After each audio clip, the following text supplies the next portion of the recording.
France, une attaque au couteau fait 2 morts et 7 blessés dans la Drôme.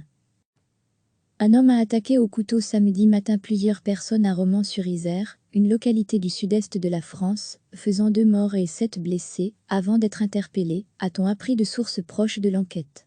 Le pronostic vital d'une des personnes blessées est engagé, selon une de ses sources. L'auteur présumé de cette agression a attaqué plusieurs personnes dans un commerce et dans la rue avant d'être interpellé en fin de matinée, a précisé une source proche de l'enquête. Selon France Bleu, il s'agirait d'un Soudanais, demandeur d'asile d'une trentaine d'années.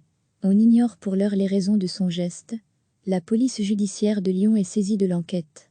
Le parquet national antiterroriste, PNAT, en lien avec le parquet de Valence, est en évaluation actuellement pour savoir s'il se saisit de l'enquête.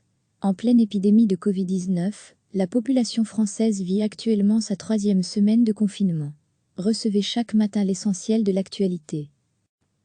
Un homme a attaqué au couteau samedi matin plusieurs personnes à Romans-sur-Isère, une localité du sud-est de la France, faisant 2 morts et 7 blessés, avant d'être interpellé, a-t-on appris de sources proches de l'enquête.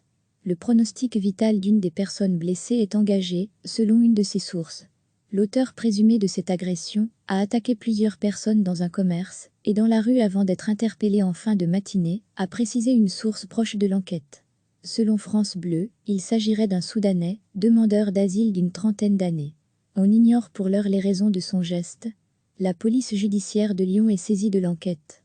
Le parquet national antiterroriste, PNAT, en lien avec le parquet de Valence, est en évaluation actuellement pour savoir s'il se saisit de l'enquête.